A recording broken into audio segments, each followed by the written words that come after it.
Welcome to part 2 of our 3-part series entitled The Moneyless Manifesto, Live Well, Live Rich, Live Free. Interview with Mark Boyle.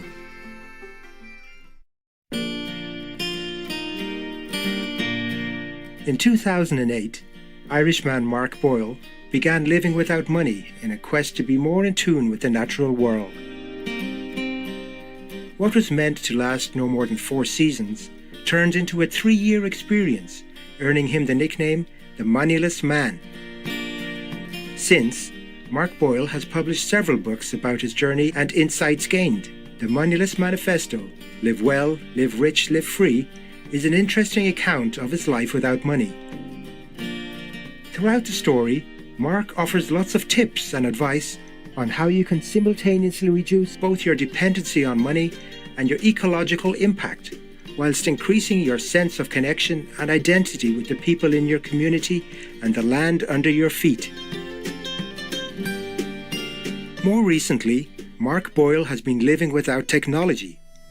As we continue our interview with the progressive author, Mark Boyle shares more about his current lifestyle, as well as his most recent book, The Way Home, Tales from a Life Without Technology.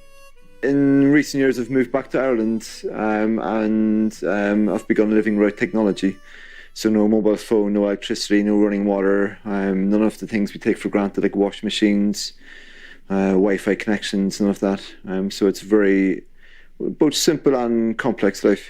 So it kind of just recounts my experiences from giving up all the distractions from the immediate world around us, the people, the places and stuff, because we're all looking at screens half the time. So what is a typical day in the life of someone who lives with no technology? Let's hear it from Mark.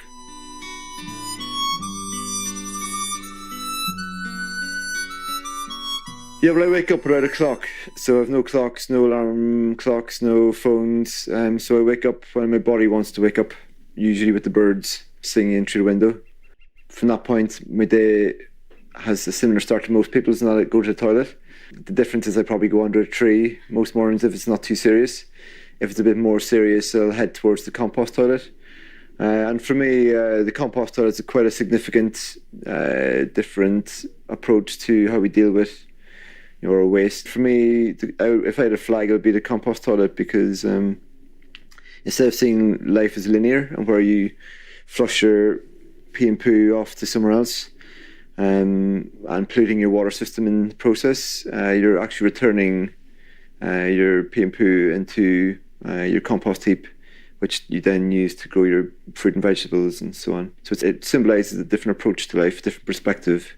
So once that's done, I'll probably head to the spring to collect some water and then come back. From that point onwards, the day changes depending on the weather, depending on my mood, depending on how I'm feeling, what my body wants to do.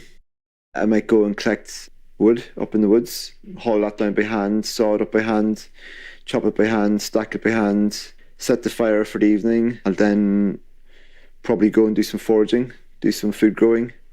I might go and do an interview for Supreme Master TV. Possibly in the afternoon, spend the afternoon writing. If it's a rainy day, I might spend the whole day writing.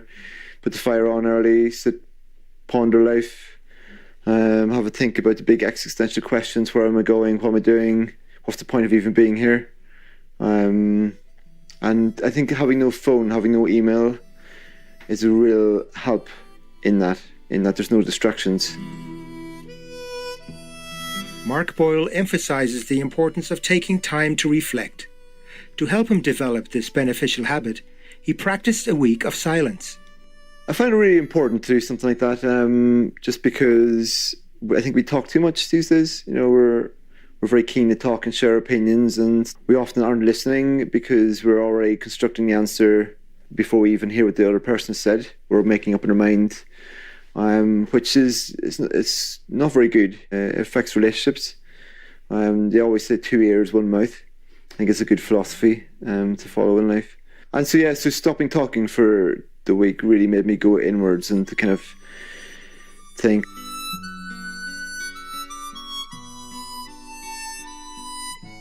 We'll take a few moments to enjoy our sacred time of silence with God and return soon here on Supreme Master Television.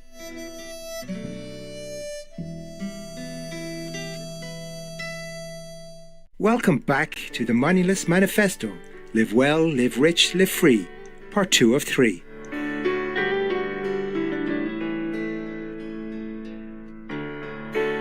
Living without money means we have to make some major changes in how we live. We will also need to give up some things like buying things we desire but do not need.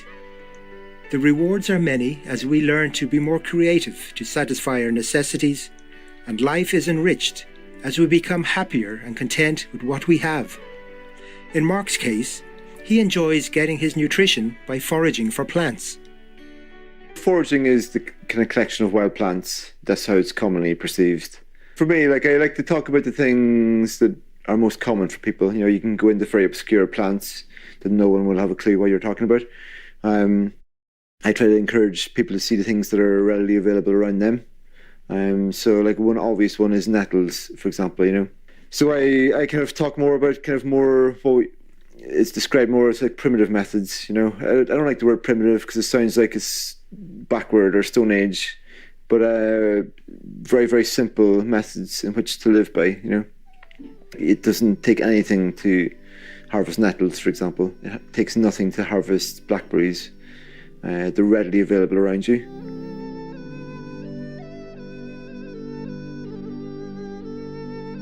As Mark Boyle explains in his books, by leading a simple lifestyle that is more in harmony with nature, he is able to cherish the present and feel more connected to all living beings. I think our expectations of what our life should be made up of has changed. We now expect everything to be very comfortable, everything to be very convenient and easy. I think there's a big cost in that, ecologically speaking first, but also in terms of our own relationship with the natural world. At every moment we're trading comfort with our sense of aliveness, so you can very easily spend a very long life feeling very comfortable and very unalive. Lethargic, just sedated, just come in and hit a button, job's done. My life right now without technology, plenty of times it's not comfortable at all. But I remember coming back one night on a bicycle, maybe 10 o'clock at night. I hadn't got any food, was quite hungry. And the rain was beating off me, the wind was beating off me. I was cold, I was hungry, I was tired, and I felt completely alive. Felt like this is what it actually means to be an animal. It's not sitting in front of a TV necessarily and flicking the switches. That's just a way of sedating ourselves from the immediate experience of life. If you look at wild animals, they're very alert. They've got shorter lives, but they live for every single moment. I look at birds, they're alive at every single moment of their lives.